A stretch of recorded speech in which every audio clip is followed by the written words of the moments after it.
دما خوش به برنامه دریدن دجاره کدن به هفرنا میوان ما ایرو رومان نویس کرد مدنی فرحویه مجارا برنامجی و دورا باجنی بداره به اف رومان چاپ ناو دست مده 2012 ل باشور هاتی چاپ کردن ل بری ویجی دو چاپ و رومان 2010 ده چاپایی که درکتیه ل ترکیه و ل باکوری کردستان اما ایرو ل سر و رومان بتایبتی و ل سر یعنی مجارن گریدای رومانا کردی به گشتی راوستن هر وها رومانا حشتا یا ما مستمدنی فرحو جی دناف دست مده گلیه گری اف رومان جی روماناوی داویه اما دروجین پیشی آمده اگر در فتح به مجاره کدن سر و رومان جی راوستن لینها اما بگرانی سر دورا با جنی بداره راوستن ما مستت بخیر هاتی روز باز صابه بخیر هاتی اما سر دورا با جنی بداره شخوا جبر هنکی یعنی مجاره رومان ام دکارن تنی خالی سرکت دست نشان بکنی مروف نکاره هر تشتی بیجه لیم تخص دست بکی از لی جیه گو یعنی باجنه لکوی دارید که چیه یعنی چما هل بجارتنا وی گندیان جوی هرمج بو رومانه دست بکی لسر ناوی رومانه دکاره چما بیجه و جبیر نکش کرم آخوره چاپین رومانه یعنی نخواستم اوه لی باشوره اما برسامه سر هر دو آلیه نها باجنه گندکی مدیاده نزیکی مدیاده جی نافچه مردینه و جعشیره که گم نافداریا پایتخت آوینا جیاوی عشیری جی دالینه و بشک جوانا جی که مدیادن لی باجن بخوا گندکی انترسانه کمروف دکاری به وقت میناکا فعودالیا لکردستان بدست دجمنتی مشاندن دست نشان بکی کسین کل باجن رودنن توا yani şamıkana, aşire şamıkana u hem psmami haben. Çar bavıkın, le her çar bavık jiş yak bavina, le derdore 150 salı şerk navbera vade çebuy avjin zanı sedema ve çebu. Despeki gund hatta yani çen malın çıkası mezine. Yani gund hatta go koşberi Avrupa bunjike gundaki boş bu. Barfarab derdore 150 mali teda bu. Ana pişti go av nakoki derketin u zakta kamazan leser civaka izdihat ekirin tevahatın bazılarına Almanya u Belçika le neha hedi vadgeren. Hatta neha navendik şekil bacine avakırına le او شرد نافبرا واده کو فودالیا کتی او او جنزان سیدما و چیا هفده د کوشتن حتی المانیا جه هفده کوشتن و کسین کو کتن نافبرا واده جه که نکاری بوانه الهف بینن یعنی او دیمن کردستانی دوی گنده باجینه دهات خویا کرن به وی پیوانه و کسین کو گنده کی گل المانیا پیشی درکته پیش او شیاربون ناف ده چه بو نفشه دویمین دبیستانین المانیا ده بلژیکا ده خوندن درکتنه پیش و خواستن کو وانا لهف بينن حتى بارلمانترين جواكا از دي كرجي كتنا براوادا كنكا كتنا براوادا ديسل نبر دغوتن اري لبلي بشت ديزت شون هفدت كشتن يعني روشك وها كامبا كومروف دكاربو كميناك بغريكو هم روشك دراماتيك درس كبر حولي وهم جي ديمانك كومروف دكاربي تباهيا كردستاني بدجمن چقاسي بدنا كردي دا ویرانزاریان گله که خراب کرنا تکچون کرنا هیروانن کرنا دگنده باجن eder گنده باجن ده خیات کرد و اف گند یعنی همو ازدی بون و اف کشتنا گوچه بود ناو یعنی سدمن دسپک کشتنه هر چندی يعني بشي سياسي روماني ده حطاني نافي كسي كم هات كشتن جو هنا حرت شتيده هي لي تنجبو اغهداري ازبيت برسم يعني مثلا او كسي هاتن كشتن سدما كشتنا كسي سركه شو يعني مروت كاري بيجي بعشيرتي بو يعني مال باتي بو يعني مثلا دستلات داريه بو دبي حموجي كد دبي قد ناف ذهبي یک جواجد بيد ناف ده نبي جبركو دماغو كشتنك دنافا عشيرة ده تشيد بو قالك جارة دستي استخبارات التركيجي تذهبو استخبارات الترك ده شو يكج آلية دي كشت بشر دمك شو يكج آلية دي كشت آبت سروانا ليه مجارة باجين دكاري أبجي كم نا أبجي كم ليوانا بخوجي كي إيروجي تهرج وانا ببرسك سدما کسی کو پیشی هاتی کشتن چیا یاوی مثلا عشیرتی و دستلاتداریا گندرخنا پیش یان جوی برجواندین کلوی در گله کی بچوکن درخنا پیش جبرگو گنده باجنید عالیه عرض و زویه وانه ده که نگل کی دولمند بو یعنی نانی خوا جکور درس خستن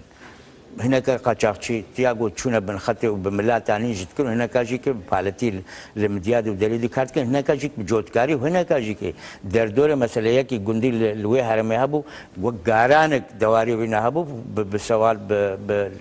سوال و جلب چتی اداره خود کردن یعنی روشه که وها کل گنده دورا هرما کو عمل جن در دکت و تبایا کردستان در دکت روشه که وها هبو او وک میناکا وینا در کت پیش لیتشتی انترسان ام بیجن جسدما د سلاداری بیش سدما عشیرتیا کتیب اگر هاتنا المانیا روش هاتا گهرتن و شورش کل کردستان دادس فکرن ها کو ناخه کو ادی گهرتنی د ناوا خدا یعنی دی جواکا کردستانی دا دی کردستانی بخود و دناوا باورین جدایین کردستانی دا چپ که و دناوا گلین دورا خو اگر او شورش گوهرتنا چپ که دناوا باجین دا مخابنه و گوهرتن چه نکر حتی دمین داوی دمین بری ساله که نبو ساله جی که نو لفاتن لف او کرن و پشتی لفاتن بری لفاتن جی هم بری کو بحورت چونه گند آوانیه که ناوندیه اولا ازدایتی وکرنه جی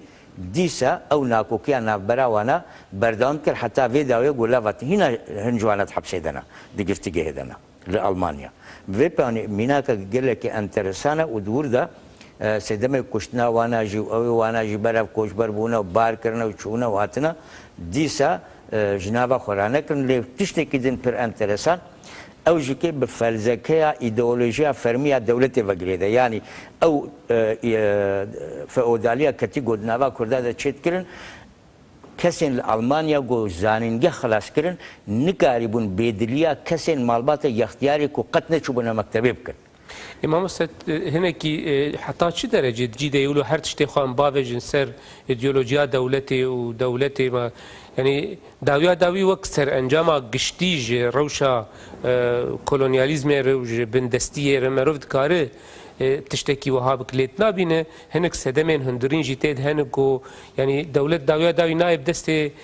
بسمامه كي ناغر نابي هر بسمامه خويدن بكوج ودما ابد كوج يدر جنابج هر ايدن بكوج وبفي اوايه هاني بله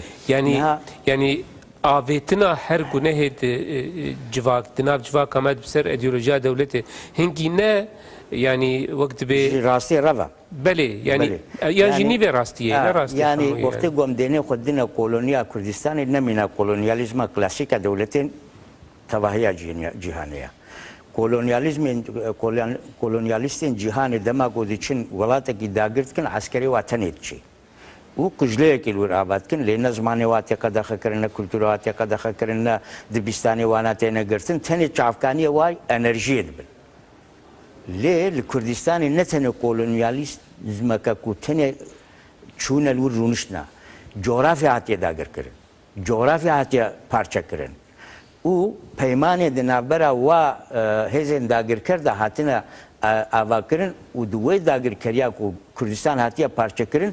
دناوا 100 سالی ده یعنی که 80 سالی ده بدنا کرد و میجی کرد هاتیه تالان کرن و پارچه کرن جبر کو الفبایا کرد هاتیه قدخ کرن زمانی کردی هاتیه قدخ کرن تورا عادت هاتنا قدخ کرن مثلا الهرم اما زیو هبون زیو که مهرجابون هاتنا قدخ کرن کسی نکاری بو زیو که او بکی او توره که کو جواک دهات جمهب بو کردی داخلین بازار که وادت که تحوله حتی بازار جواکا کرد هاتا قدخ کرن او بازار جواکا کرد وقتی گو هاتا قدخ کرن ادی دما کن ویسکارن کرد پرتوک خو بن ویسین جین کارن پرتوک خو بفروشن جبر کو بازار قدخیا زمانی کردی قدخیا پروردهیا زمانی کردی نینا و زمانی کردی جی نه زمانی بازاریا یعنی پرنایمی دما گو پرنانی پرتوکن کو کلتور تمثیل دکنجی که نکارن ببنا آموره گو پرابنن پارچه آموره بازاری دما کو ام بیژن کلتورا دفکیا کردی گل کی دولمندا حتی بوی جهات تالان کرن مثلا مصر میناکا ترکیه بدن ترکیه دولت هاتا آوا کرن لگل نبو کومارک هاتا آوا کرن لگل ترک نینا جبرکو سیستما عثمانیه سیستما که دوشرمه زاروکن خلقی لفت گهن دبستانا درونی دا پروردت کن و خاندانیا عثمانی تنه لبر چاویوانه خدمت اوی خاندانیت کن امروز نکارج وان ملت گود هندر دولتا ترکیه دی دجین وک گلی ترکیه بناف بکه يعني تركيا نميناكا بتنيجي مثلا قالن تركيا تكارم بنابل بلجيكا جي مثلا ند نملتك تني يعني زمانك نتوايك تني اللي دي ساجي قالك نافي قالي بلجيكي جوج فلاماناش فرنسي اخيوان بيكتي هي مجبر نكن نل بلجيكا نل اوروبا ديمقراطيا جوهاتي اوروبا بهساني ناتي بلسخص شرك هاتي كره يعني دما صالح 1880 ده وادر دوره ده زمانه فلماني قد خبو یکی فلمان یک ملت پارلمانتری کو د پارلمانتو یا بلچیکا د سوندا فلمانی خو قیامت را کړ او ګرتنج میناکا وینا پشتي 100 سال کردستان درد کوي وک لیلا زانا بله پشتي 100 سال اما ليه انها اوقد خيال لكردستان بردوام دكي لبلشكا بردوام نكر افدرسونا قدر كتي حولجكي بتيكوشينا صالحات يبيكانين ده صالحات يكرن ياما نها امو شورش كارك جديه وكرد ايرو شورش بيكتين دما كوتا خوش كوت خوب غاري تكسن دورا خوجتو غاري به پیوانه نویسکاریا گله کرجی که وکی لیکه گوری شورشا کردی دی گله که جدی بگرتن نب مثلا کو تراب دولت ترک تلویزیون کا قرصان وکی روزنامه کا کل دیجی حرکت کرد شهر که بده دست پیکرن نویسکارین کرد هر دور د جه بگرن دما کو چون تلویزیون قرصان د جه گرتن او هنگی به ایدئولوژیا فرمی دولت ترک رابو نب ایدئولوژیا کردیزم رابو و تمجي كي اميناكا احمد خاني دن احمد خاني نجات پرست كي كردا كرديستا يعني چما داخواز كي گويا كي تيا كردا به كرد سر بكون برخو بدن همبري کو دوي قوناخا احمد خاني دنويسي و زمان كردي وادبيات كردي بيشتخص وماموزين دنويسي ميلكيتي كردال سر خوره بزي خوبو للفيدري برسكي ماموس للفيدري مثلا نفساندنا كردي بخوا نجريدانا بكردايتيه في يقولوا نا جدابونج ايديولوجيا دولتي واف نفيسكارين قلت بيجي مثلا هجرن بيجن اف تلفزيونين اي جريداي دولتي يعني اي جريداي جماعتي جو نفيسكارين كرد درن دوي دريده چه کار دکن يعني چر بشدار دبن و دوي دريده درد كفن يعني تفي تشاود يعني قالوا يعني نخدمتا كرديا زمان كردي تكارم پیش بخن لأن خدمتا شورشا كرديا شورش نتني نفيسا نتني يعني نفيسانا كردي تني تيرنا كايديولوجيا دولتي بجدا يعني بمسافات بيجي جدا بجي ايديولوجيا دولتي يعني بيجينا ما تيرنا اگر مثلا ميناكا دي ازي بدم دماكو صدام حسين تلفزيونا كركوكي وكر د تلفزيونا كركوكي دا جوانين كرد گو د دالاقان دار د تكر نشاني خلقيت دا اگر او تلفزيون خدمتا كردي بكي ين تركي جوي خدمتي بكن اگر ترتشش د كردي باخم برنامه كردي چپنيه كي كرد گو نويسكاري كي كرد به هر ويدري بحثا شورشا كردي نكي بحثا پرسريكا كردي نكي بحثا غريلا ان كرد نكي بحثا خزانيا گلي كرد نكي بحثا كومكوجا روبوسكي نكي يا گلي تيار نكي يا گلي غرزاني نكي اگر كشتنا زاروكا 14 سالي نكي اگر داگر كرنا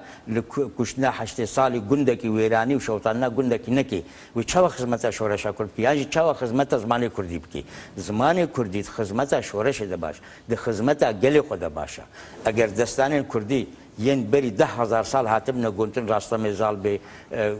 بو به بپرچ به يعني چيروكن افسانين کو هاتنا گوتن تمام جي نت خدمتا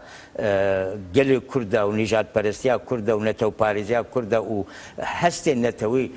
گرو گشكرنا ويدبن يك جواجب كيريا وينه حتى بري چفتلکا لاویران یا روسیا گوهاتا نویسان یا جلدبر کدی کردات چیروکن لاویرا چیکرنش بونی نوتوا کرد کودکار بن تیکوشینی بکن لهمبری سلطان سلیمان چوک بیت رومانه کمیجی برخدانه جهانی اوا لسروینا هاتی و چیروک گالریا مکریه رومان چوک بیتک لهمبری سلطان سلیمان و فرمانا و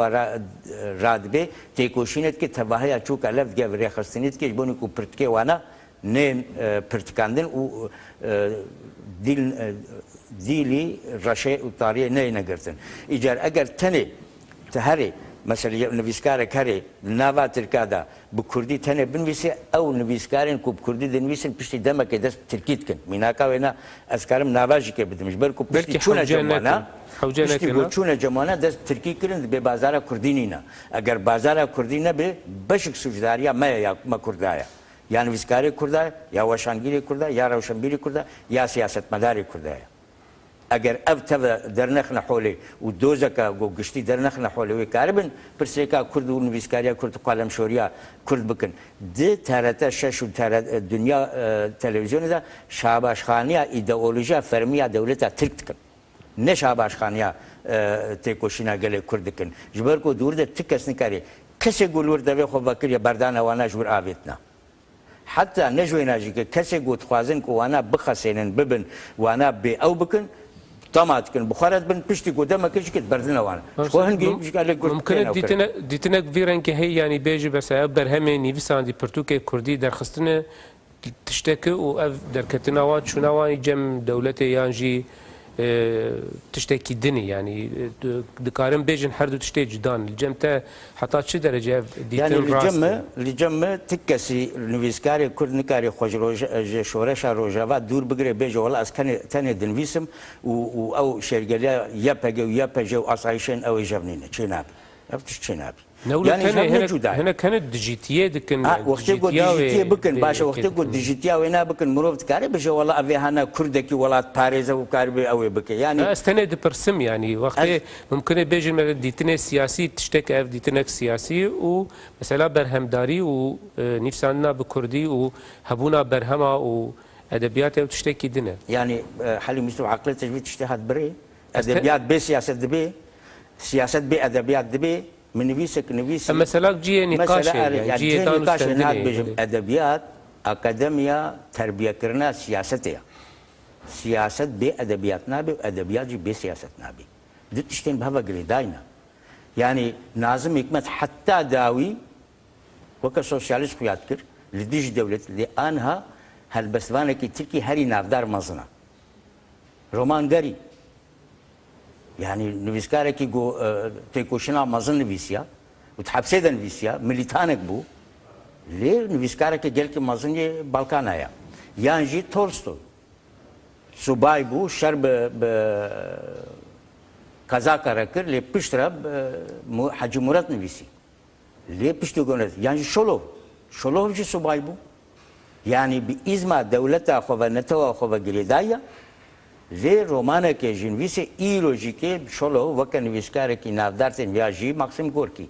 یان ژی بەلزاک یان ژی گۆتە ئەڤنا ئاریستۆکرێتین جواتێ خۆتێ نەحسێبی تە بەحسا بەلزاک کرد مەسەلا بەلزاکێک جوان کەسێ ئاریستۆکرات بوو یەک و هەگەرەم بێژن ملەت و گەل و ڤیرەنگێ هانێ یەک نەژوێ يعني چینە هانێ نەژوێ کاتا هانێ بوو یەکی ئاریستۆکرات لێ سۆسیۆلۆژیا جوواکە فرەنسا ڕۆمانێ بەلزاکتە هەنا کسی مثلا گوتینه که سوسیولوژ نافدار جهان هیا دبی اگر تخوازه گوهر جواکا دیروکا فرانسه نست بیاره بلزاک بخوینه افدی خویا کردن کل گل بورژوازیا بلند بورژوازیا ناوندی و گلجی که اوی خود کارانی د رومانی خود کارن یعنی تاریخ گرتی دستی خود چافداری دما خود گرتیا هم بری گو آریستوکراتش گوتش کزاوله او جا آریستوکراتا که آلمانیا لی ایلوکا نرخەکی ئەوێتین لێ گوتنە هەری باشە گونتەرگراسە دەبێژێ سیاست هەو قاسی تشتێکی بنرخە پێویستە و کەسێن نویسکار و ئەدەبیاتزان وی تشتێ بنرخ ji kesên siyaset re nêlin ku siba diz be siyasetê weka tiştekî kirêt bavîne ser sergoya dîrokî ev gotina wî nayê ew kiriye lê dema ku em lê Latin Amerika ji nivîskarî wana timam لجبوني قال خو تيكوشينا قال خو دركت مش حتى هنا جوانا اللي واحد نجكر دسلي واحد نشكن او هذا رزيانا لي برسليكين قال خو ناكوكين قال خو داغركريا قال خو خزانيا قال خو اني زمان ودركتنا بيش يعني نچونا اگر چوبنا جم يك جوان ويسكارجت نكاري نشان بده كو چوي جم دجمنه قال خو تم قال خو رمانا تاني جان باول سارتر دماغول ديجي فرنسا دركتيه مثلا جزائر دا تاني او دركتيه لبلش فرنسا تم قوتي از گل فرانسا پارێزم دەماگو ئەز دیژی بێ کۆلۆنیالیزمە ئەوێ دەرزکەم ژبەرکە هون گونەهکاریەکەم ڕۆڤاهیەت کەن و بیناکێ دیژی ددی ئەگەر ڕەوشەکە وها بێ گەلۆ چما ئەم ئیزما دەولەتە ترکی را خزمەتێ بکەن چ زمانی کوردی مەرن ئەوێ وای قۆرسانی دەچێ بن ئەگەر بڕاستیژێکی ئەو تەرەتە شەش و ئەو تەلەڤیزیۆنە گوتێنە ڤەکردن خزمەتە زمانی کوردی بکەن وش بۆنی کوردیتی ئەو بکەن هینە پرسێکە کورد وەکە کوردستان تەنێ ئەردۆغان جارێکی لە ئامەدەی شۆوە ئامەدەدا هاتە بکارانیە لە ئەنقەرە نەوێرێ بکاربێنی بیرۆژی نەوێرە بکاربێنی ها دەمە دوێ نویسکارên کورد ڕۆمانên خۆ دەوا مژارە بین نەحۆلی یعنی کی نویسکارên ئەرمەنیا پرسێکە قڕکردنە ئەرمەنیا ناینە زمان نانویس کی ji nivîskarê ciwa qirkirina mezin ya ciwa nayîne ziman ku dema romanê xwe dinivîsî heta ne li İsraîl min deverê dîjikê bên dinivîsin bi vê pêwanê yani ev belkî dora bacînê bi dara di mijara pirsgirêka gundekî de û mesela xwekuştina navxweyî de jî lê ew xwekuştina ji ber ku eşîriyeta gol Kurdistanê tê parastin bi destê dewleta Tirkiye tê parastin بله اما یعنی دناور اما وگرن وی مجاری دی ساج برگو تکلیاوی ولو گلکی به ناوروکا رومانه هیه بری ابن پرسک تکنیکی کربا دما اف پرتو کدس یمده تا سر سه بشان یعنی تناولی نکریه بش لی توک سه پرتو کام پار وکریه اف رومان براستیجی اما مگوقی سه پرتو که جدانت بن نیوی ناویده دور هات خویانی کرن گو سه بشه یک رومانه یک پرتو کین یعنی دناف کرنا بشان وکو پرتو جبو چیه يعني دبي جو ستيلك يعني أو ستيلك أو النهار رومانا داوي جو السر كار دكم جك يا كارتشي هلا ما كو براستيج الدنيا كارتشي الدنيا تمام نو كهفن هذا سروينا كارتكم دبي جو دبش بن سي بش جاب جوداب جبركو كسين كو الدماد دمي دا كو كار دكن دمين جودا درت كبنا حولي بشين جودا ناكو كين جودا بشين دورا باجنه د جه گرتنه جكي مجاره یک رومانین لید بشین جدا دهاتنا او کرن فرما کرن ابجی ستیلکا رومانیه گو تیب کارانین مخواست گوزوینا بکاربینن باز گوماند کم سرکتن جکی او بوش برکو اف بشه گل باشوره کردستان هاتیه چاپ کرن براستیجی نبدیلیم جک ردکسیوناوی نباشه میزان پاجاوی نباشه او چاپا ویجی وکا کوواره کر نورمال کرد گله کی بله هم دبینش عجمی هاتیه او سر مسئله لهنه کروپل جی هن برواجی هاتنه چاپ کرن یعنی شاشتیه چاپش میزان پاجه ده عالی چاپه ده وشانخانه باشوره کردستان گله کی لواس خویات کن ولو خویات کش برکم تنی ابنادی تیش کتابه و ند بگو باجی که بن تنی او چاپخانه وهابی پرسا اول دم پرسا چاپ کردن یجی کلمه دی ساوه گرنوی پچکی هنه کی یعنی اف چاپا سیای ولو یعنی اف پرتوگلو ولو زیده هات خوندن گو چاپا سیایان جی مثلا لباشور جبر ناوروکا و گو گریدای جواکا ازیدیای هنه کی یعنی هات خواستن گو بیچا یعنی مسئله چی بود؟ لباکور چاپا دا یکی خلاص بود. پشتی گو خلاص بود چاپخانه هاته گرتن. ما تسلیمی دو کر. دوجی که پشتی گو او کر. ایدیل باشور کردن دی تکلیف هاتن. تو پیشنیاز هاتن. پیشنیاز کات گو می ورگری نزمان سورانی بوشینن و پیشنیاز جهاد گو ام جسیده ما کو جواکا ازدی علاقه دار دکی مدوریت جواکا اولا جواکا ازدی داخواست کر کو بوشینن مدا هر دو باسکا لی ایگو بزمان سورانی ورگران دی نه ورگران هینا تب برسو ندایا جبر کو دم هیناتی بر کو ورگرا رومان کیش که نه حسانیت ویل گوری او وینا پیک بینی لی واید وشان درخص نه پیاسه او بستدما او کو خوستن مثلا کل سر جواکا ازدیا اولا ازدیا ایجاد اولا ازدی ده نتنه اولا ازدی کو امناست کن هيا یاگو امناس ناکن جهایش بلکو چیلکیشیه که اولداریا ازدایتی هیا ازدایتی تشتی گو ملی قولن کی و از گامه ده حتی بنوحد چی حتی طوفان نوحد چی وجور وروتی هم بری کو گهرتن تدهات نکرن هم بری کو رفورم تدهات نکرن های حتی قناخا ایرو و حتی جبوی پارستنا زمان کردجی که کسین قوالين وانا خدمتك قال لك مازن كرم بلي هنا قولت بكارانين جبه دارد يعني دسبيك يعني تخسبار تشد بكارانين اوان قولاد وحتى شرا دي اف قول يزيديه دكارن ببن آلی کارج بو آواکرن درست کرنا تکست کی ویژه‌ای ادبی نه او بخوش خوا آلی گالری ده جواکینا يعني تكست وانا حم جالرينا وهم اولينا وهم جي جواكينا جبركو يك اولاكو مروف ليد ميزين قرش اول تمام حم جواكينا للحمل سر يك بنجه هاتنا اباكرن اولين سماوي جبركو ازدايتي اولك سماويه وخدي برتوكا جي لمخابن او برتوكا او دكنجنا او لي خدي درت كفن نا ابدي خدي درت كفن همبريكو او كرنجي اولا اسلامي بهترين شحول راكرن جبركو دما رومايا ده وقت جو روما امبراطور روما هات داگر كرن گوتن كسن ارستقراط حواره خود جهان خدای ازيد مصري يعني اب تيني بيرامروف دما نفرتيتي وك بوكا كردا شوي ويدري وب ميري خورا اولا را يا ازدايتي يا روجي خصيا شمس خصيا لور دايا قبول كرن دي خويا كن كل ويدري اوتك حتى د بازك حسبادا كل ارينا ديسا د بيجي حوارا ما خداي زردشتيايا يعني افدي خويا كنكو اولا قال لك كفناره وبنجها وينا دكي حتى بري باشار اولين اسلامي وحتى بشك دين كلها وك جهواجي جهوجي بشك ايه اولا ازدادي اللي خو ريفورم كرنا جهانا ويدري جبركو العادة واد ميزين تلاوي واد ميزين جلو برجي واد ميزين رابون ورنشنا وانا المشي وانا كده شبهنا اولا ازدايتي اولا لجيكي بري عیساجی بری ابراهیمجی بقول لك هاتي آواکرن. بله پرسامنی دن لسر کسین سر نه تنه سر کسین رومان فیگورو کاراکترین و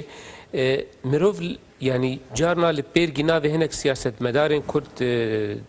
دبد في روماني دقو نهال جيانينو ودناف سياستا كردي دن بواي كي چالاك يانجي وك برلمانترا دمكي برلمانترا اوروبا دبو بريز فلكناس وجا يانجي سياسة مدارين كرد يقود كنكي جي دقرن وها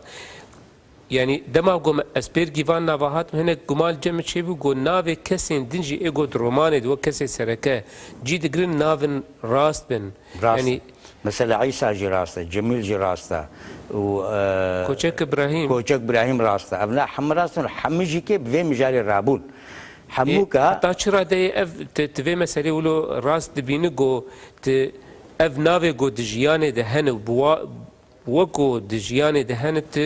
روماني دي جوان بكارتيني يعني افا هستنا هاني رياليست و انساني هانا بيشي خصن جو وقت جو چونه جم وانا بنابا خود ريخستنيا كرو بيشي چونه جم اختياري باجنيا لي بيشتي جو چونه جم ريخستنيا ها از شاهدي واتشتاما بيشتي جو چونه جم اختياري ازدين باجني جوانا هات نجم كنكي بكنكي رونشتن خصن واب كتنا نابدي شقتي ده كتنا حتى فلكناس وجاجي كتنا مسألة دبو ليه يكيش واجي كنكنا كن سياسة مدارين كردنا اختيارين نكسن جوانا قاربون في برسيكا ها چار سر بكن فكرة كش كوچك ابراهيم دركت جو جوانن كردلا بكي نهف ريخستني بكي وبجوانا ريل بروانا بيقرتن شو هولدانا وانا ابا وانجام ده جولو دركت يعني الروشة الداوي كل هواتنا تكرم بصايا واجوانا بيكات هم بريكو كوچك برايم جي كي جانا خوش دستا ترافي كده او انسان پارچيك جوه رومانينا دبجوين ابنا نتنه مبكارانيا مثلا دماكو هنك رومانتين نويسان محقق لهنجي وانا نشرته مريبن يعني اگر نها مثلا او رومانا مني خونين بينكري هي قهرمانه وينا لهنجي وينا قريله هي ساغه هنا ساغه مثلا لهنجا قلي قري دايكا حفصه دي نجم جمريا ليه كساد يمين كونها رومانه كدي وكلاتا زنجير كري او كري هنا ساغه يعني اب انساني هانا دبويرن روجانه ده اگر نویسکار چاودار دما خو بنویسه چاوداریا خو بکه راگینه پاشروجان مجبور جوان نواجب کار بنها نوا بگهری هنگی او دبیکو هنك راستي ربجكي مثلا از ببوره مگوتناتا يعني جبيرنك گوتنا خلي يقولوا وك نابر ابهات بيرام يعني تو باواي كي چالاك دناف كاري روجنموانيه د جه دگره و بكارانينا وان ناوان يعني يقول ناف سياستا كردي د جه دگرن وها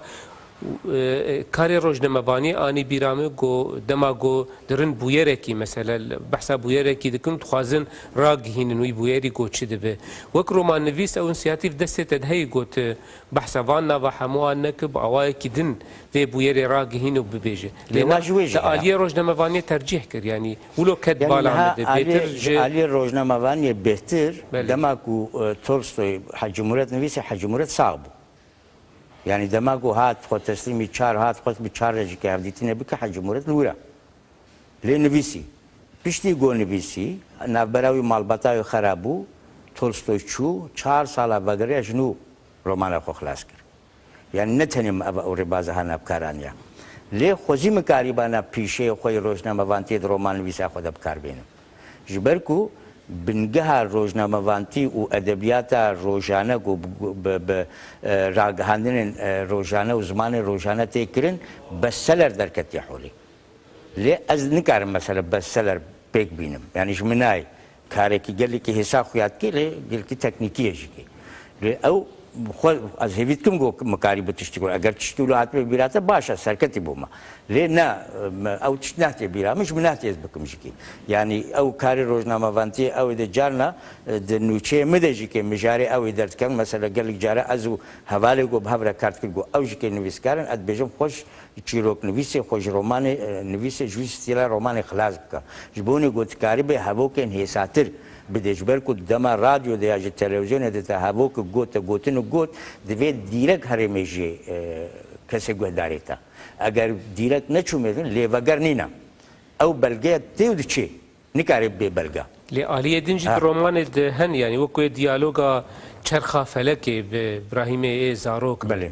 دیالوگ ناوان ده او دیالوگ احمام تکارن آلیه خیالیان جی فانتازی گله کی لپیشه یعنی او آلی جی رومان ده هی نگو مثلا اب آلیه ریالیستنی هی یعنی لسر هر دو خطا یعنی ت دمشد نفسان ناوی رومان دلی او آلیه روزنامه‌وانی جانا مروف ده حسیاه کی بهتر لپیش آلیه حلم خوزی رخنگیره کی کاری بنا رومان کردی بنرخنه ها بنا کو افتشته گونهات الویدی بیجه بنویسکی خست بنا ویدا کود پاشروج داد نش بوی متنیش بوی کسین پاشروج به میناک و درک به نقاش سر چه بی مخابن به شانسیا کردان نویسکاریا کردان روشنبیریا کردان مدیا کردین مشخصی بونه یعنی روزنامه کردی کمین جار کردستان مصری درکت سرگونه درکت آنها دماغو شورش کردیم ببینن نوتو پنجاه دماغو متیوی هاته وکرن دیسل سرگونه درس پیکر و هینا جی روزنامه گریا کو موقع پروفسیونال حسب که هینا سرگونه يعني هم نویسکاری هم روزنامه‌گری مهوید کرگو اب مدیا هم کلتورا مدیا هم یا نویسکاری جهانا ادبیات کردی چر روزانه یا مدیا به و چی نویسکی به لناونده که وقت دیاربکر باتمان یعنی دور کدی چه به لی تشته که گله که باش دوی شورش کرده گو از سرت سکنم اوا از خوازم وید دوباره بکم تشته هری باش او مهریجانن کو سایه شاردار او شاردارن کرد تینه کرنا او جبلی مهریجانا ریخستن تزپا کردیل باجارن جدا تکرین یعنی جی ریخستن کلتوری از به مسئله نه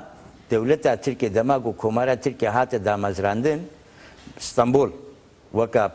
نه پایتخت بود لی وکا باجار هری مزن یک کلتور و مدیا ترکیه بود لی مدیا ترکی و وشانخانه ترکی و نویسکارن کردی یک تاخی هات نجمع ولی یک کولانا جغلولو و تاخا جغلولو ایجاردوی کولانه دا نویسکارن کلتورا کردی یا مزوپوتامیا یا آناتولیا یا اگا یا دریا رش یا چنقلا وانا تمام دهات چه ین گلین ترکی توا دهات دکت یک هاونه آشه هرتنه جغلولو دا لجالو دهات هرتن و فرما کدی درکت حولی یعنی جغلولو یک کولان بو لبله اوقا کلتور دهرتن نوا خود اوت کرند آشه خود دهرت و به شکل کی دیدار کته حولی دینه خو بدی کچلونک بویا مال ترکا یعنی صد موزیکن مثلا ناوی موزیکن کو وکا حجازی نوروزی حجازی نظام چتن اف قاج كردي وفارسي برنا حمى بونه تركا دما قلت فرهنگا ويا عثماني جد وكي يا زمان نو جد وكي بيجي اف مقامه بري 600 سالي تركنين بري 700 سالي تركنين بري 1000 سالي مقامه تركنين ليه مقامه وكي تركان نشاندن او جغلولو بو اشي هرتنا كولتورا كو تمام سنتزك تركيجه درخصنا حولي ويك كوفاري افتشتهانات كي كوفارا وارلك ومديا كو برهمه ويكو ماري بوج علي د سلاداري و هاتي خودي كرن ل كولانا جالولوجي اف كولتورا هذا الخص حولي بفي بيواني او مجارا كل لكردستان وبلابونا كغوتشي بي اگر المدير بن كولتورا گشتي يا هرما و ببرهف كرن جبركم مثلا فرهنگا كردي هنا نحتي اماده كرن اري يا فرق زانا فرقين هاي لتلا زمان كردينا كي يا زارابديناتنا اماده كرن اگر فرهنگا 4-5 زاراوین کردی بین سرها و بین آماده کردن زنی و چه فرهنگا که گل کی دولمن درب کبی. بله جوام هن کی دوری مجارا خونارن بری دمکت نویسکاری و ترسا ایزمه یعنی جی بگوتنه کدن ایدئولوژیت هنکی بحثا ترسا نویسکاری کرد جوی مثلا گو به آوای کی ایدئولوژیک بین تاوان بار کردن یا جیر نرخاندن تا بحثا ویکر اب آلیه کیویه از خوازم دیتنا تدوی درباره ده ناس بکم لی آلیه دنجی نویسکارین مثلا میناته گلک جارا یعنی جی او جی ناف دکه وانات تین تاوار بار کرن گو او جی نویسکارین ایدئولوژیه کن یعنی جی آلیه ایدئولوژی جمال لپیش آلیه هنری هنکی سر حسابه لپاشه و وان هر دو دیتنات چواج ناف هفدو در بخیر پشتکی پر انترسان بیجم نها ترسا ایزما فرمی ایزمی تنه لجم نویسکارین باکور کردستان هیا پیشی گوتنا ایزمی هن که امیوجی ام وکنج بو بفهم کرن دماکو ایزم هاتا پیشا گوتنه که بیردوزک تی بیرام روف هشمندی که جود ایدئولوژیک تی بیرام او هشمندی و بیردوزا گوتی بیرام هنه که کردی ایدئولوژی لاتینیا تی مثلا کردیزم کسی کو کردیت پاریزی سوسیالیزم کسی کو سوسیالیزم ات پاریزی یعنی جی کمونیزم کسی کو کمونیزم ات پاریزی لی اگر دین خو بدیه دا اگر نازم حکمت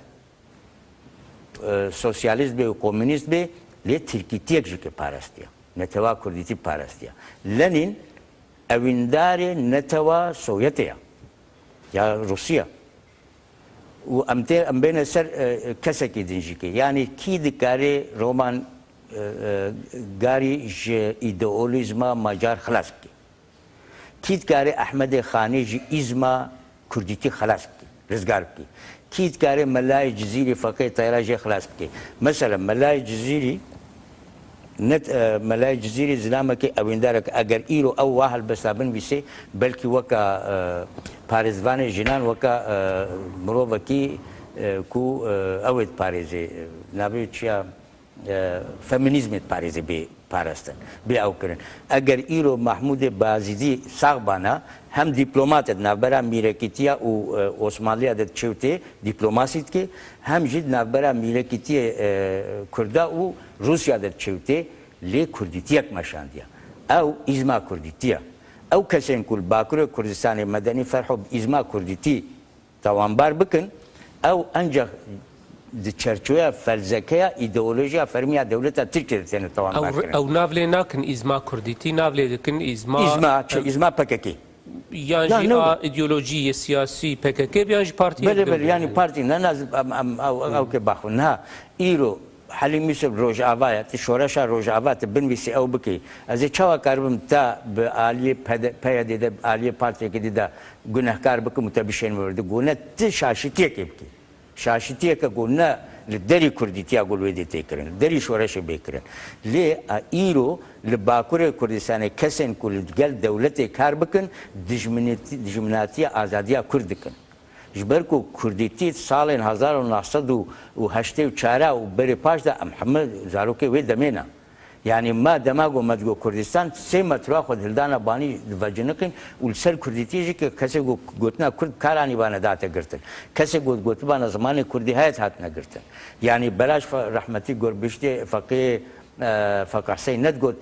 پشتا چار اوده پاش ده ما چرا پیت خستو ما زمان سر فرهنگ ما کارت کرد يعني بلاش افتشتي هانا نهت نقولتن افيك ويا دومين لتركي من دسبيكي قد قلت شورش باركي جرانا وكاركي جديه اگر تد هر آلی ده شورش کردی دستک نکی و دنیای تمامی دنیا شورش اکتبر جی بنیره شورش فرانسا جی که بنیره